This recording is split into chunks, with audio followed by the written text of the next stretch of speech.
Book Club. It's my prop from Georgia Writers Museum. A little show and tell.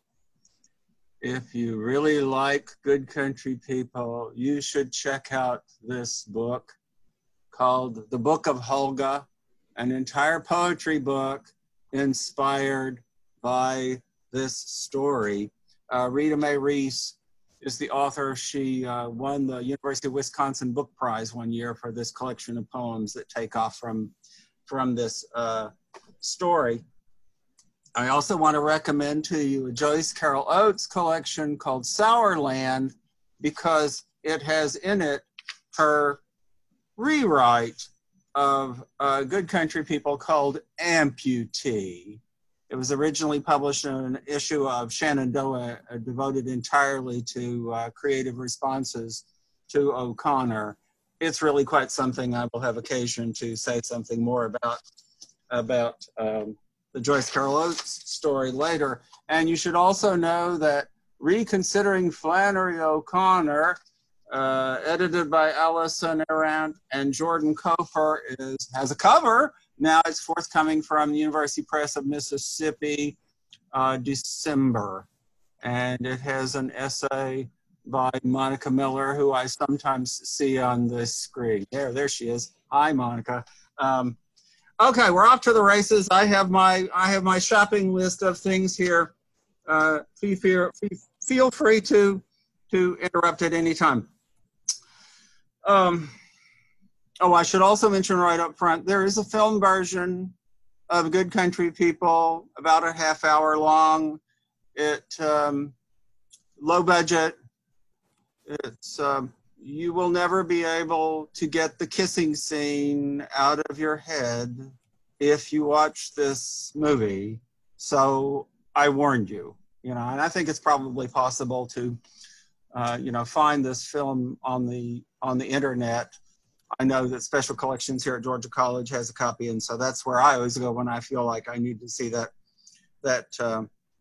film again. Okay, onward. This is the story most clearly said at Andalusia. Every once in a while you should just go back to the kitchen at Andalusia and take another look at the place so you can imagine the beginning of the story.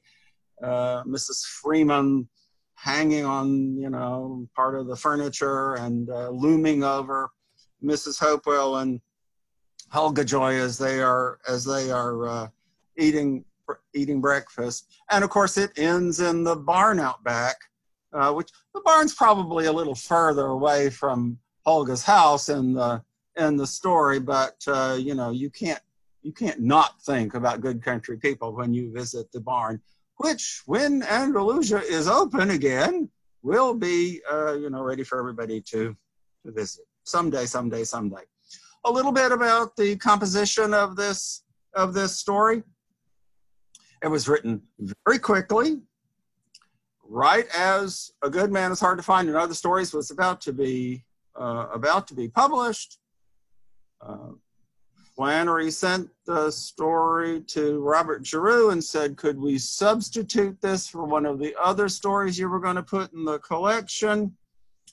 They pulled a story called An Afternoon in the Woods to stick in Good Country People. There was a character in An Afternoon in the Woods named Manly, and she didn't want to have two stories with the same character name. So they did the switcheroo. Robert Giroux asked Flannery for one change, and he said, you started off the story talking a lot about Mrs. Hopewell and Mrs. Freeman. Why don't you talk about them a little bit more at the end of the story? And Flannery said, okay, and wrote the two final paragraphs to stick on there. But other than that change, this is a story that she just wrote as quickly, according to Flannery, as ever. And it didn't go through a lot of drafts, if you can believe her. Flannery said that she just started writing about a woman who worked on the farm. She had no idea where she was going with this. And then lo and behold, there was a woman with a wooden leg in the story. And she even claimed, she persuaded Brad Gooch, who wrote a biography, that she didn't know that Manly Pointer was going to steal Helga's leg until a few lines before she wrote that into the end of the story. Can we believe that? I don't know. It's an amazing thing when you think about all the stuff that's going on in this story, philosophy and theology and mythology and all the personal stuff that's mixed in here, that she's juggling all these chainsaws all at once, and she didn't have to go back and do, 30 revisions of the story the way she seems often to have done. Amazing. If I had to make the case that Flannery O'Connor is a genius, I would probably start with this story and the composition and how much she managed to pack in there all at once. A little bit more about the form of this story. I think it's one of the great examples of a story that kind of breaks into halves. It's one kind of story for the opening pages, a rather static situation being described. This is the life these characters live, and it will never change. They will just live like this forever until they die. And then, boom, something happens that changes all the rules and blows up the story, in formal terms too, I think. In this story, it's when you find out that Helga has arranged for a date with Manly Pointer. I would compare this to the moment in A Good Man is Hard to Find when the car accident happens and everything changes in that story. It's the transition from a world in which everything is static to a world in which the usual rules don't apply. It says something about O'Connor's art that, this works so well for her. I think it, with Robert Giroux's coaching, we've got a story that begins and ends with attention to Mrs. Freeman, described by a narrator who is, I would say, pretty mean, reductive, satirical, out to get the character who's being described, and maybe everybody in this story. And that raises a question which I won't answer right now, but that you can continue to think about for the rest of your life. To what extent is the person who's telling us all these stories Flannery O'Connor? Or is there a large significant gap between the author and the narrator? Last time I did one of these book clubs, somebody told me I didn't say enough about what does the story mean, so I will try to say what the story means, okay? Or at least a standard reading, and then I will try to complicate it again because that's what I like to do. This is a story about a philosopher who claims to know what life means. This causes her to try to seduce an apparently innocent Bible salesman, but then he turns out to be something else entirely. He humiliates her and, I would say, at least psychologically rapes her at the end of this story. And the standard reading of this is that the story therefore proves that Helga is wrong about something. Her philosophical stance, her religious stance, her attitudes about social class, that's probably for sure. How do we get to that conclusion? It's no sure thing that Helga's being proven wrong in a way. If Robert Giroux hadn't talked Flannery into adding those last two paragraphs, the story would have ended with the line about Helga seeing Manly struggling successfully across the green speckled lake. In other words, Jesus walking on the water is how the story ends. Now, is that line successful in persuading you that we have to go back through the whole story and see everything as leading up to a religious insight on the part of Holga? And lots of people, I would say the majority of people who have written about this story are inclined to say yes, that we're supposed to look for Holga. We're supposed to look for ways in which she has learned a lesson, and she's going to improve her character now because she's realized that she was wrong about a lot of stuff. To me, that's tricky. I have a hard time seeing this as a story in which we have the moment of grace that we expect in an O'Connor story, and that I believe in O'Connor stories. I think they do lead us towards that.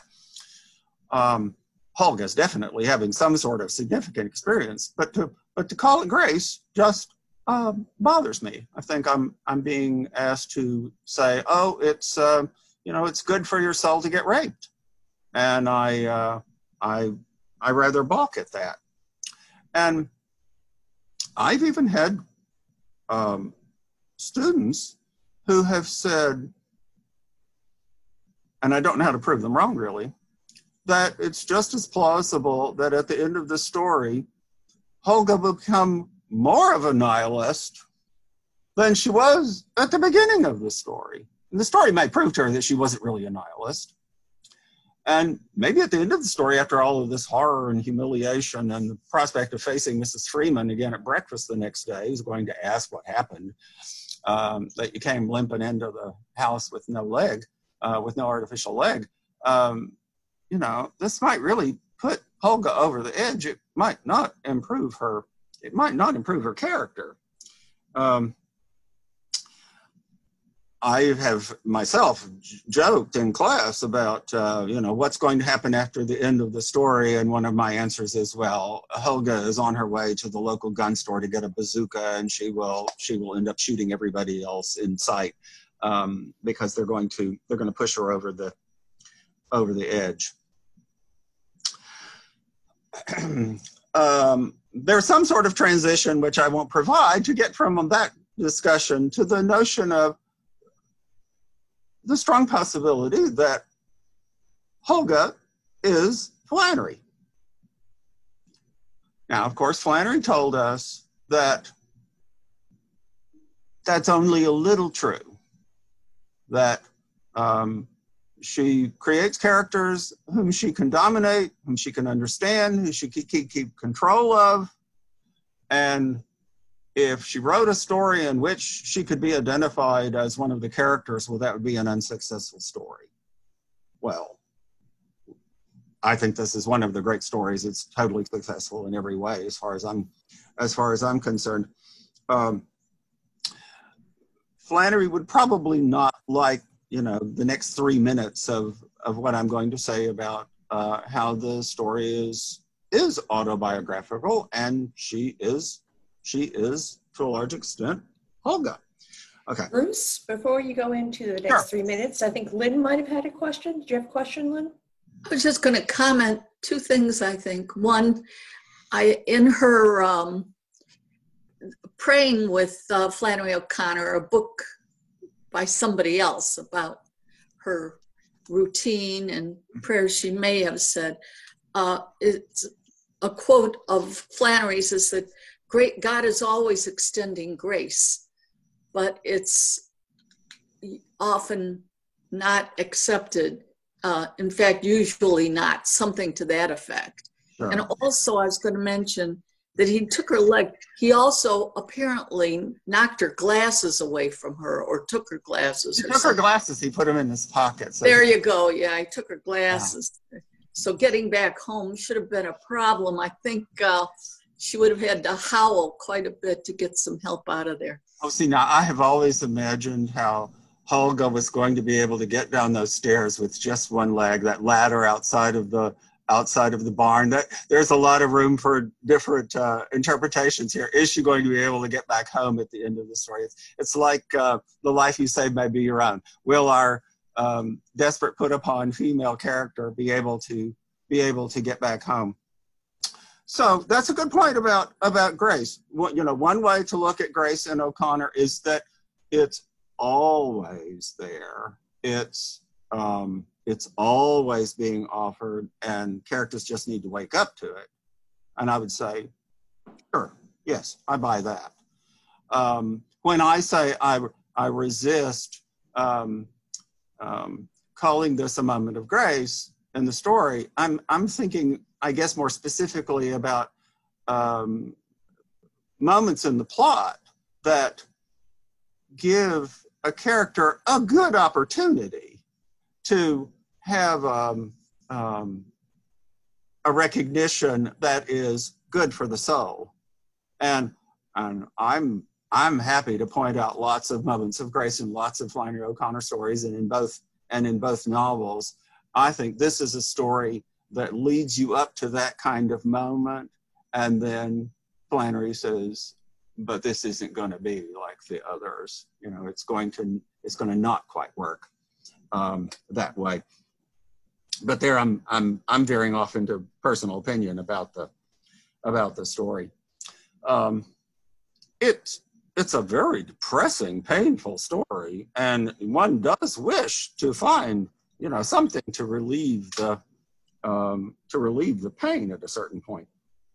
Now, George also has something to add to this. Sure, Dr. Gentry, just going along with what you're saying about grace, I mean, in, say, The Violent Bear It Away, Rayburn is clearly a character who never assents to grace.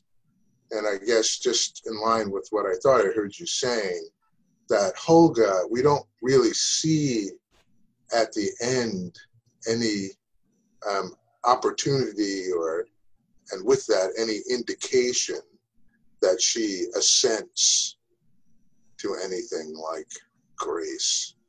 So in any case, it just seemed to be, I thought, I'm just agreeing with what you were saying. But yeah. As the decades go by, I find myself softening up and thinking more and more of Flannery O'Connor's characters are people that Flannery wants to save one way or another. And I made a list for myself of, who's damned at the end of Flannery O'Connor stories, and the list gets shorter and shorter and shorter.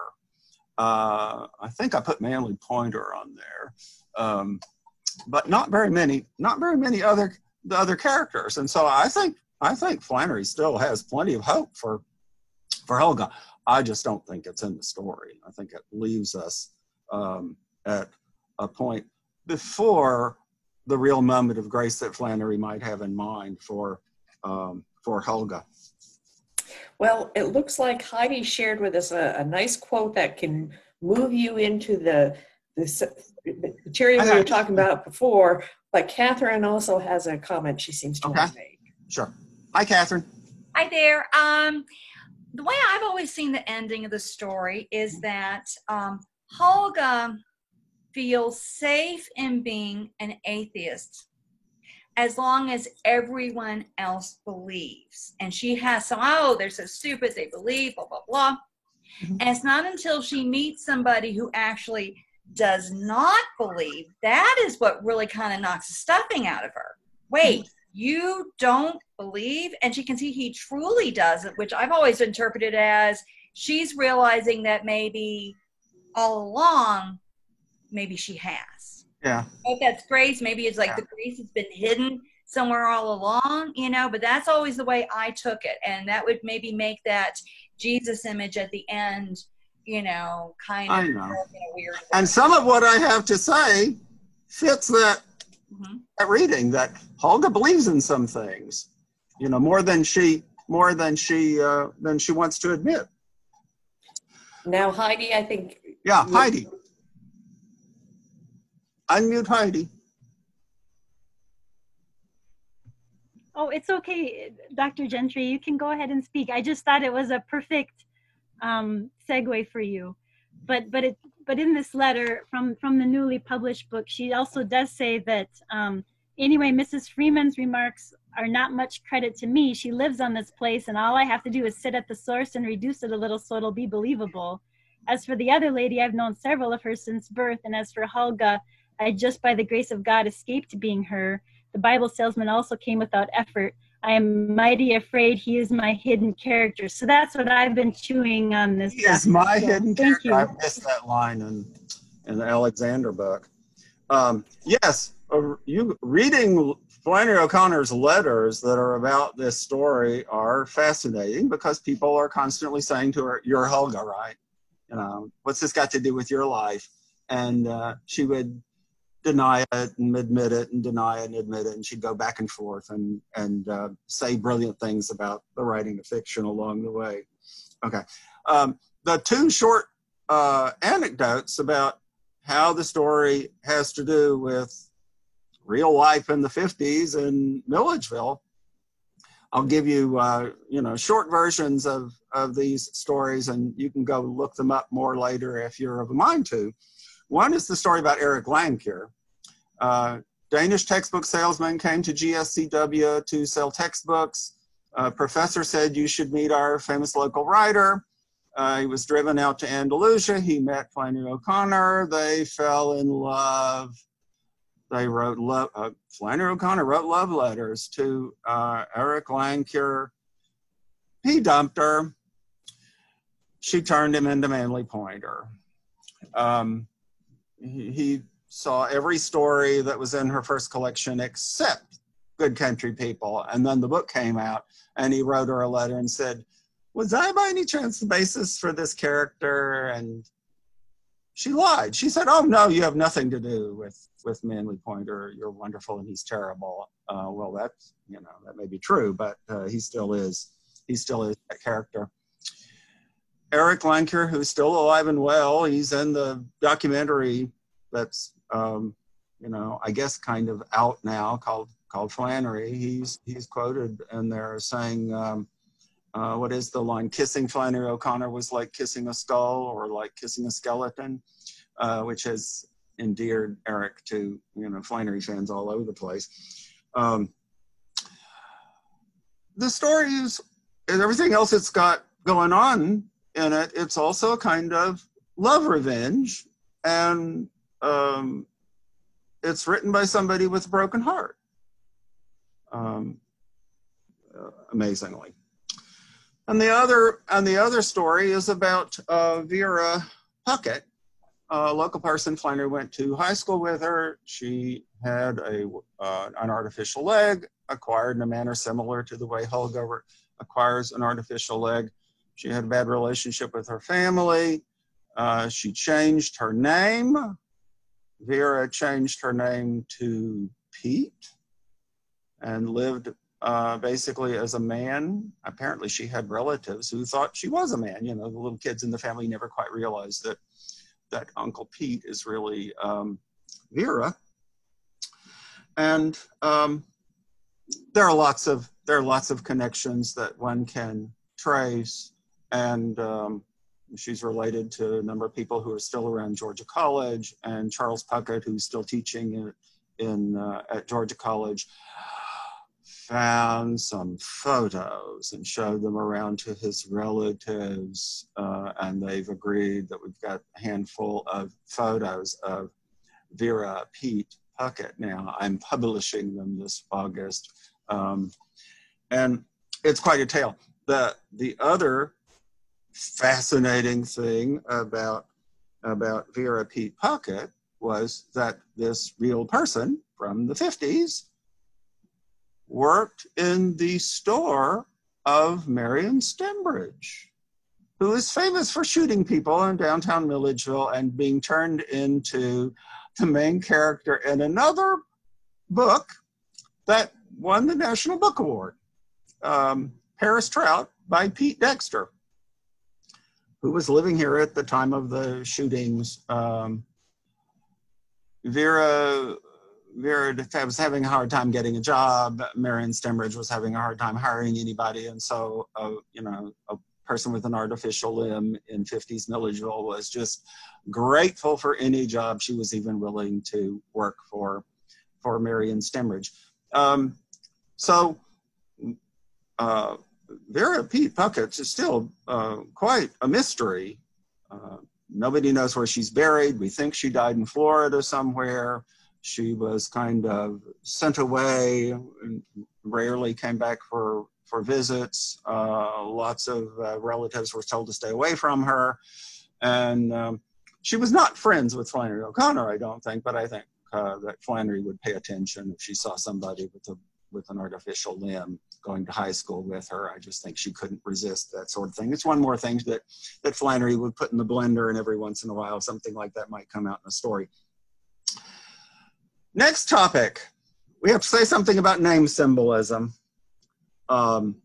Starting with Manly Pointer, I've already said she liked the name Manly so much she took it off another character and put it onto this character.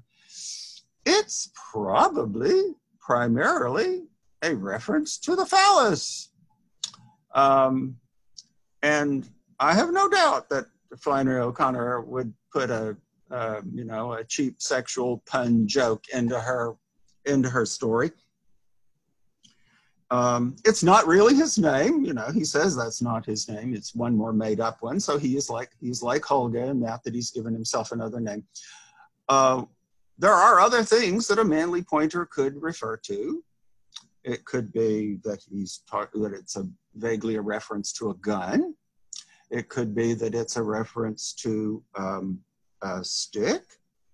Why would I say stick? Because there are some other references to wood in the story. And if you put them all together, you think that this story is a game of pickup sticks, that Flannery is putting all these stick references or wood references into the story, and they must add up to something, although I'm not sure what. Sometimes I say what it adds up to is that all these characters who think they have nothing in common with each other are really all the same person, and they're all just in denial about that. When you think about the name Manly Pointer, think about the name Freeman. Is there a connection? Think about the name that Manly Pointer attributes to Mrs. Hopewell. Are you Mrs. Cedars? He says. He's looking at the mailbox and he sees that the name of the house is the Cedars. And so he thinks that maybe that's who she is, you know, or that she's wooden, that she's a reference to a kind of wood. And then there's the philosopher Malebranche. Maybe the reason he's in here is just because Flannery likes a name with a pun in it, Male Branch. And so she says, oh, that fits in with this wordplay. Let's see if I can find something from Malebranche that I want to stick in here. More about him later. The reason I belabor the point about the various forms of a wooden leg that might be floating around in the stories and in the name symbolism is that O'Connor wrote a fairly famous passage, and it ended up in Mystery and Manners, about how to create a literary symbol. And she uses the wooden leg in Good Country People as her example. And she says, you just take an object and you keep writing about it, and you have all the characters talk about what they think about when they look at that object. And pretty soon it's carrying all sorts of symbolic weight. You don't have to, you don't have to plan this all out in advance. And it just happens. This is the kind of miracle that happens if you're a great writer. And I think, okay, that's why it's okay to go looking for all sorts of kinds of wooden legs in this story. A pointer is also a kind of hunting dog too.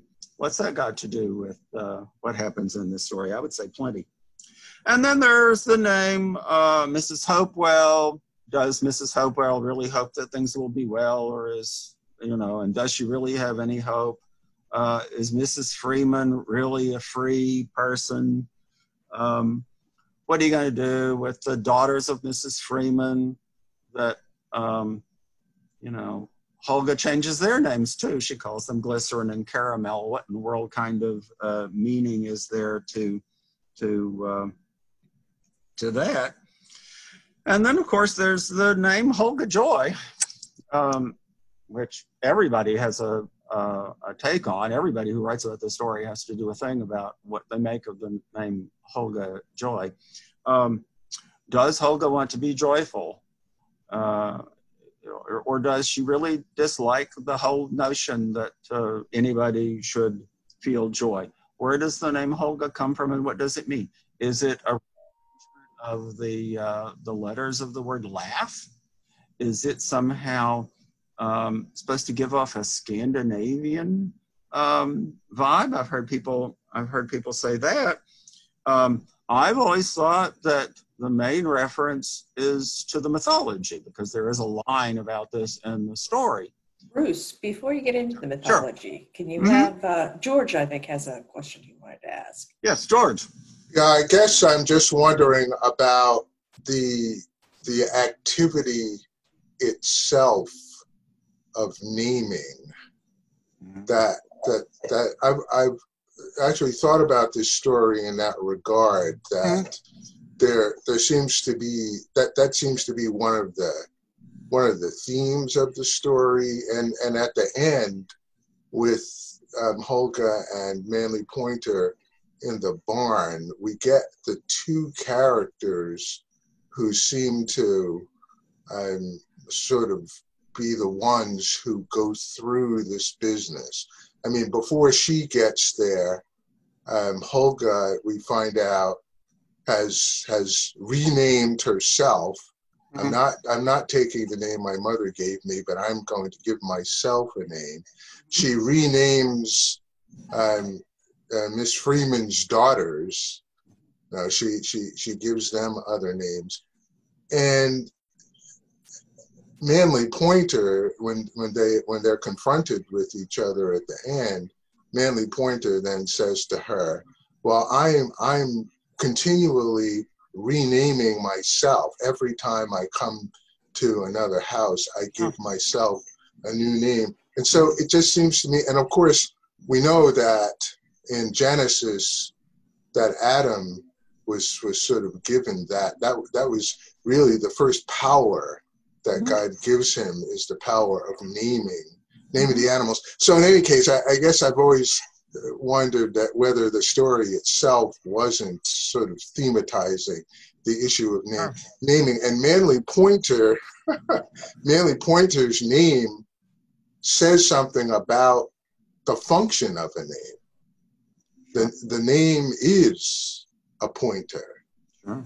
So in any case, just want to throw that into the mix there. Sure. And if you go through to a large extent, if you start focusing on that, you'll find over and over and over and over and over in O'Connor that people are renaming themselves, and they're giving other people names, and it's a power play. You know, it's a competition for power every place you look.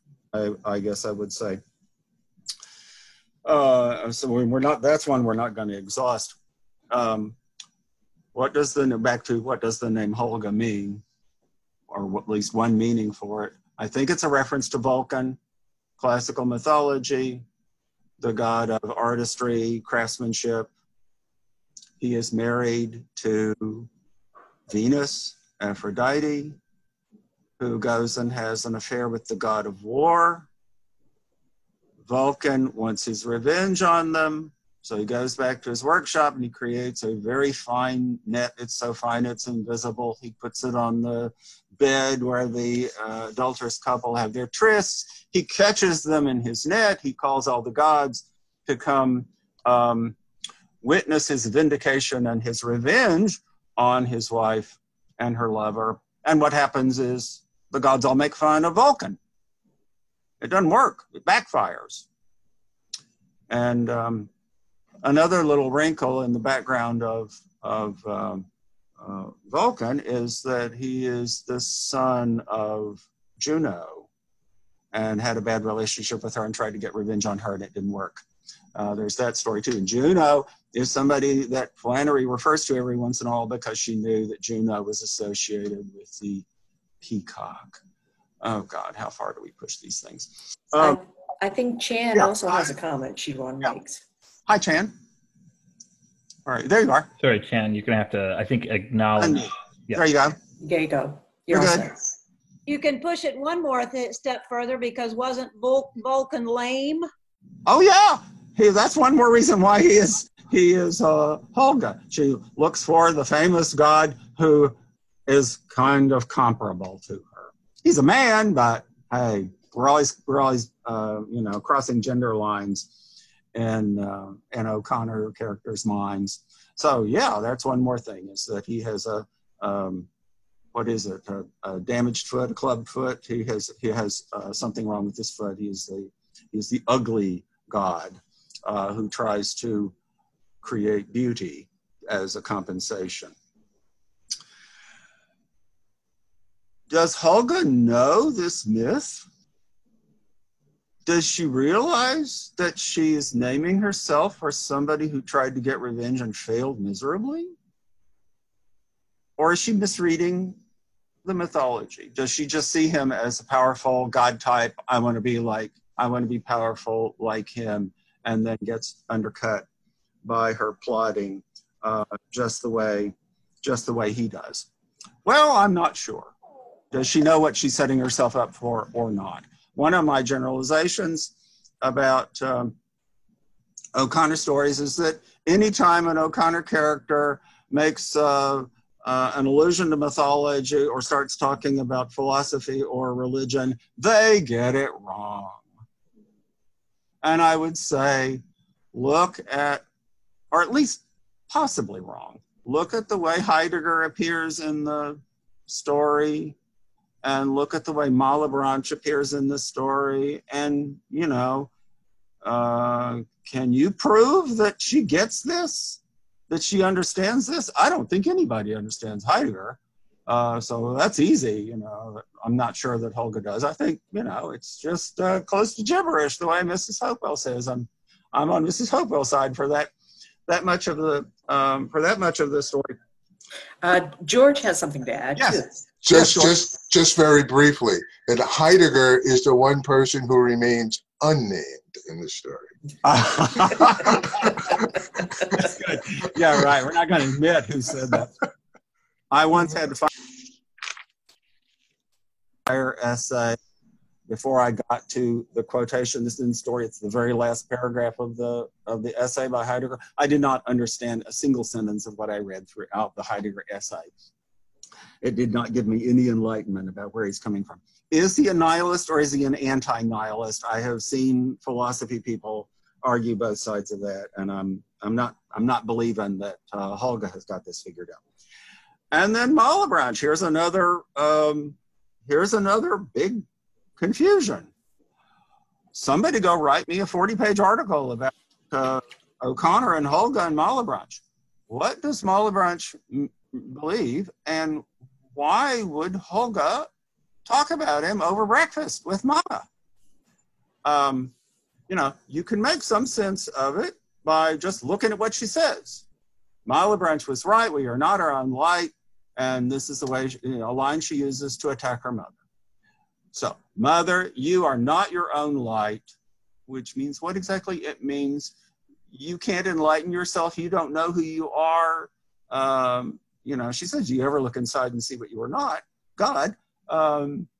And it's an attack. Holga is saying, I will agree with Malebranche on this point. People are confusing, complicated. They don't see themselves accurately. They don't know who they are. Okay, he's good for attacking Mama. But what did Malebranche believe? He is a theologian. His big idea, apparently, is that the only thing that can cause anything to happen in the world is God. And any notion on the part of a human being that a human being can make something happen such as naming, make anything happen that's of any significance, that is pure illusion. Only God causes anything to happen. Holga believes that. That sounds like the last thing a nihilist would go for. And so I put this in the category of little bits and pieces of the story that show that Holga was never a nihilist, you know, for whatever that's worth. That she might call herself that. She might tell herself that that's fun to think of, but that, you know, she really did have some beliefs in some kind of value system somewhere along the way. And I think Flannery is paying Holga a kind of compliment when she has her quote, Malebranche. The line, "We are not our own light," is a line that more and more jumps out at me as a key to this story. You know, that all the characters need to realize that they are not their own light, that they do not understand themselves, and that our notion that we have a sense of our own being and we know how our minds work, that's all pretty illusory. Lynn has a point. Yes. Hi, Lynn. Hi. There is an undercurrent in O'Connor's work about the conflict between the Protestants and Catholics. I think that Protestants would think themselves their own light. They bring their understanding of the scripture. It may be at odds with yours, but you know, diversity is good, and God is over all, and so forth. And she may be mocking that trend, that underlying current in Protestantism. My thought. Yeah, that could be part of what's in there. Most of the people I teach in classes on Flannery O'Connor are Protestants, and I usually spend a lot of my classroom energy on trying to persuade them that they're not being attacked by Flannery O'Connor every 5 minutes, you know, every line. But if you get analytical about it and say O'Connor is constantly thinking about the difference between Protestantism and Catholicism, yeah, you can find a lot of it. I hadn't made that connection to the Malebranche quote, but I can see where you're coming from. Okay, well, the next place I was going to go was to just the vague generalization that the story is trying to prove that people are complicated, more complicated than they know, and more complicated than we realize at first. I think the story does present the characters to us at first as simple, cartoonish characters, but I think that's a trick. And that what we're supposed to figure out is these people are very complicated. They have lots of different conflicting drives floating around in their heads. I see we have Carol Harris with us today, who continues to do a lot of work on the function of cliches in Good Country People, and how the complicated ways in which they can work. And I would put that under the heading of ways in which the characters are complicated. Heidi has a good comment in the chat. Heidi? Heidi? Yes, you're sure. open. What struck me today was just these two sentences: takes all kinds to make the world go round, and salt of the earth. And I agree. I like kind of that juxtaposition of, when you think of salt of the earth, even the title, of course, Good Country People, you think simple, and that is anything but what these people are. when you look closer. Yeah. I would say every cliche in the story is potentially true and subversive. That's not how we usually use cliches, and that might not be the surface level of why these characters are saying things, but yeah, yeah, Carol, you want to say something about that? I have to unmute myself. I was just thinking with that phrase, let's see, takes all kinds to make the world go round. Most people think of cliches as just single statements, but I like to see it, especially in this story, as part of a dialogue between Mrs. Hopewell and Mrs. Freeman. And if you think about trying to plumb the cliche for the content, for the meaning, that would give you one interpretation. But I think the fact that they have these kind of breakfast conversations every day, you can think about the cliches as an exchange, a ritualized exchange that shows their, I want to say intimacy, but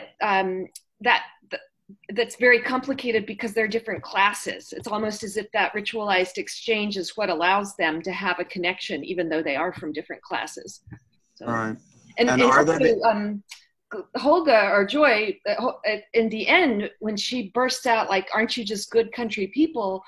you can tell that she has been completely infused or immersed in her mother's cliches. So I think that line alone kind of proves her to be her mother's daughter, and not so different from her mother as she would like to be. And to me, her naming herself or renaming herself is this might be reductive, but I think on one level it's just to create distance from a culture that she's trying to break away from. And Chan has a comment to make too. Hi, Chan. Hi.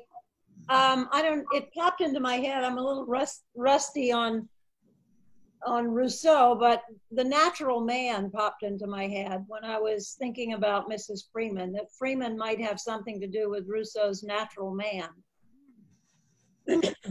Wow. That they are good people if you just let them develop naturally. Uh-huh. Everybody is good if you let them. I've had students who wrote papers about good country people in which they took all sorts of different attitudes towards Mrs. Freeman, almost to the point of making her the hero of the story, because she's in this class warfare with the middle class folks who are, O'Connor and her mother and Holga and her mother. And, there's something to that.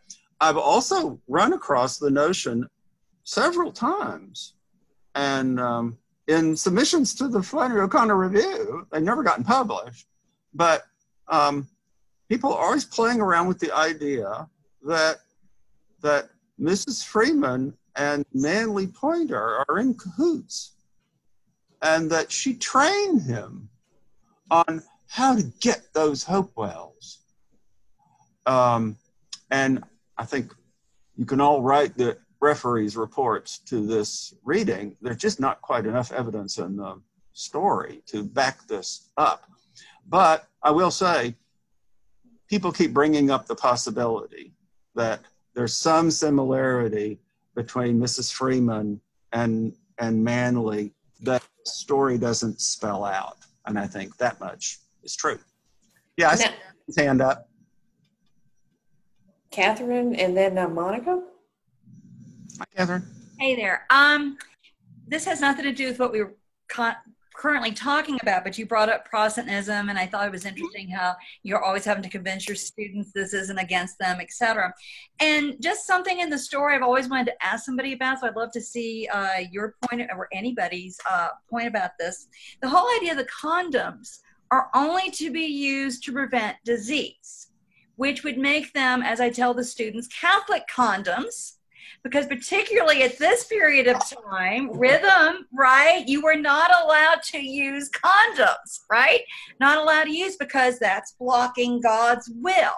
So I've always wondered if Flannery O'Connor felt, if I'm going to mention condoms here, I've got to make them okay by the Pope, so to speak?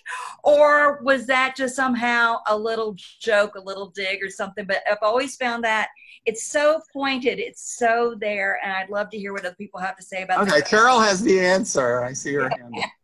Well, I'm just, I spent some time with the Sally Fitzgerald papers, and she quotes a letter of O'Connor to Eric Langjar. I can never pronounce his name, but he read it the first time and immediately recognized himself as the Bible salesman and asked her about it. She goes, like you were saying, she plays dumb, like, oh, no.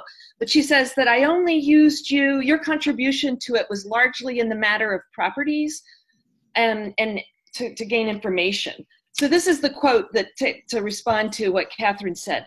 In terms of information, he told her about, and this is the quote. In fact, I'm not quite clear if this is from Sally Fitzgerald or O'Connor herself. The accessories offered, he told her about, quote, the accessories offered for sale in automatic vendors and men's restrooms all over rural Georgia, and the advertising hype that accompanied them, featuring pious claims that, quote, this product is to be used only for the prevention of disease. So Sally Fitzgerald is saying that Eric remembers passing along this bit of folk culture to her and laughing with her at the tawdry traffic and the hypocrisy of the cant about health.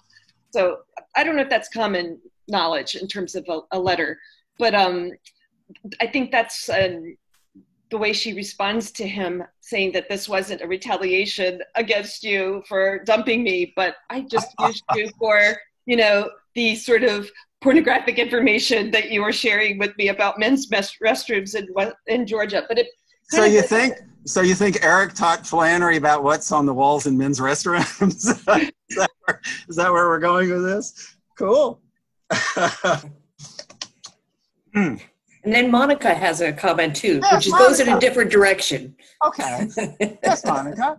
Yeah, I'm going to bring up the Bible. Well, no, I was just thinking about the cliche of you are the salt of the earth, right? That's half of the Bible verse. The other half is, and salt loses its flavor, right? When salt loses its flavor, it's not good for anything. So I hadn't really thought about like both halves of that Bible verse. Mm-hmm. But now I'm thinking about looking at each of these characters in terms of, even if they are the salt of the earth, there's all sorts of things to do with the word flavor, right? The concept of flavor. Maybe some of them are good for nothing. Or maybe that's the whole question, the nihilism question in this, maybe. Uh-huh. I agree. Okay, so the last thing I wanted to bring up, we're almost out of time. The last thing I wanted to bring up was the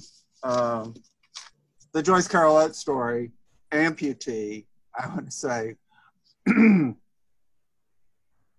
if the Toronto conference had happened next month, it was canceled or delayed because of the coronavirus, I would have gone up there and given a paper about good country people and Joyce Carol Oates' rewrite of the story as Amputee. And I spent basically the month of March just reading the two stories over and over and over and over and trying to answer impossible questions and revisiting this and that and the other. And where I ended up was that Helga is kind of old-fashioned, and she really does accept a lot of her southern, rural, her mother's standards about all sorts of things, and she doesn't realize what a traditional woman she is. She'd be shocked to read, Helga would be shocked to read Amputee by Joyce Carol Oates. This is a story in which a woman with both legs amputated decides this is great, it's good for sex, and she can pick up men easily. At the end of the story, she goes to the Trump casino in New Jersey looking for her latest conquest. She gets over her humiliations about this and that pretty easily, and just really gets into the power trip that could come out of sexual encounters. And my goodness, it's a really quite a story on on its own, and it's a very interesting response to O'Connor.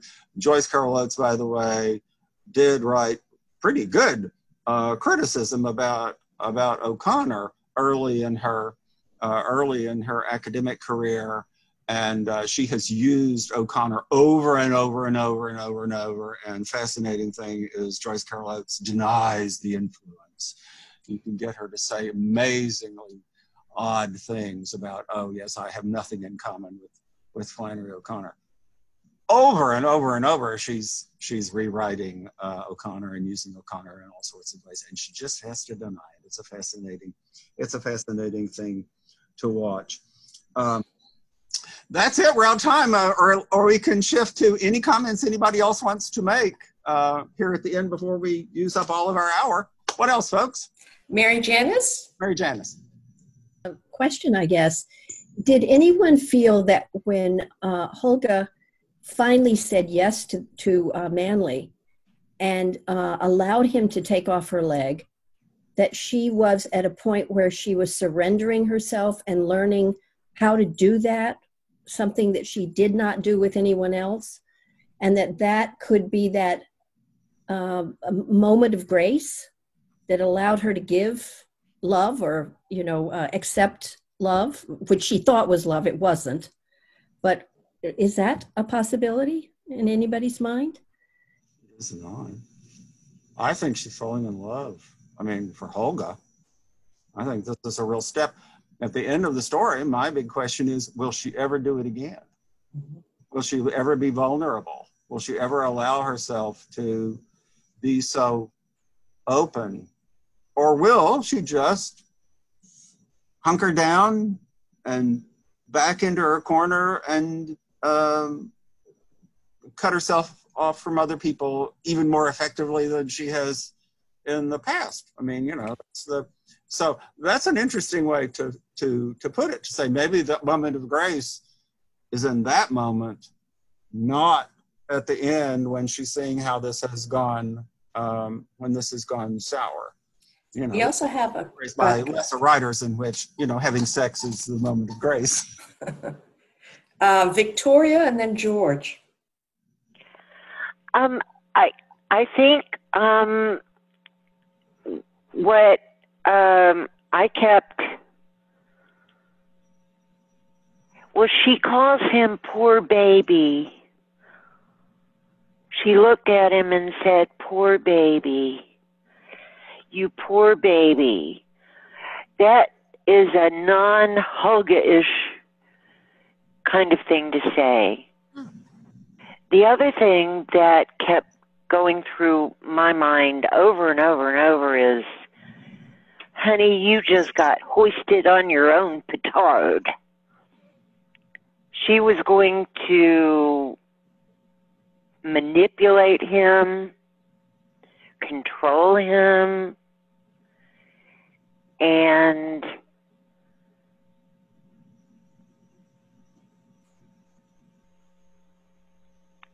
she got screwed, I guess.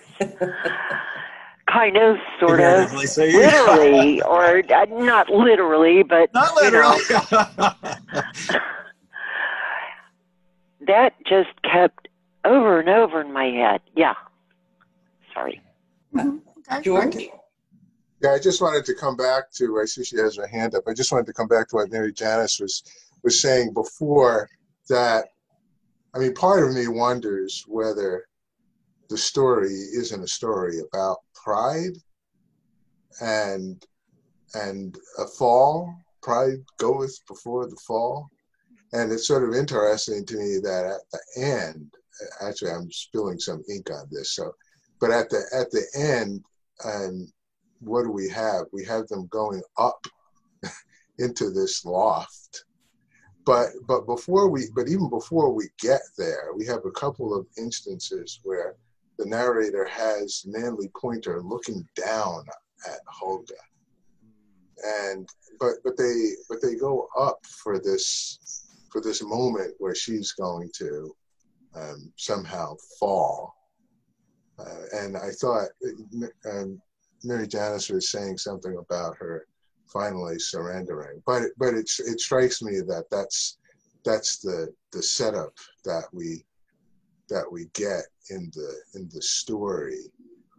And I guess I just wonder whether there's this line, the line that she speaks very dramatically to her mother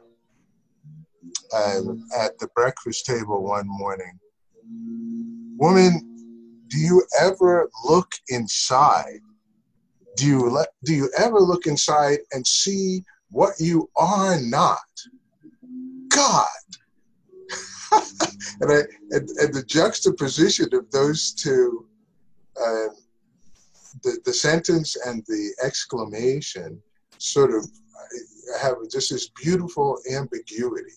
Do you ever look inside and see that you're not God? But I wonder, but the irony, it seems to me, is that it's pointing away from Mrs. Hopewell and pointing directly at Helga herself. Okay. And when you make that comment about space and up and down, I have a hard time, it's just something about my brain, I have a hard time paying attention to spatial configurations within the story. I always get distracted by something else when I start trying to pay attention to that. But I'm persuaded that Flannery is paying attention to this stuff. And so if she places one character higher up and another one lower down, it means something. And if you can keep track of that, you know, it'll give you an idea you'll like having about what's going on in the story. I caught on to that reading A Good Man is Hard to Find, the final pages of Good Man is Hard to Find, and the final pages of Everything That Rises Must Converge, and trying to imagine who's standing up and who's sitting down and so on. And it kind of changes the story. Yeah. Well, let's wrap up with Mary Janice and then Bruce. Hi, Mary Janice. I guess now that you have educated me about the fact that Helga may be, that Flannery was talking about herself, I find it a very sad story. And it really almost brings tears to my eyes, because I read Brad Gooch's book years ago, I never knew that she had a boyfriend. And the only one that's mentioned, I think, is that man, and Eric, I guess. And so I just feel very sad thinking about this, that she brought a lot of her own experience into these very strange characters in her story. And yes, I can feel it too. I resist thinking of Flannery as having had a tragic life, because she had so many successes to console herself with. You know, she made lemonade, and if she had one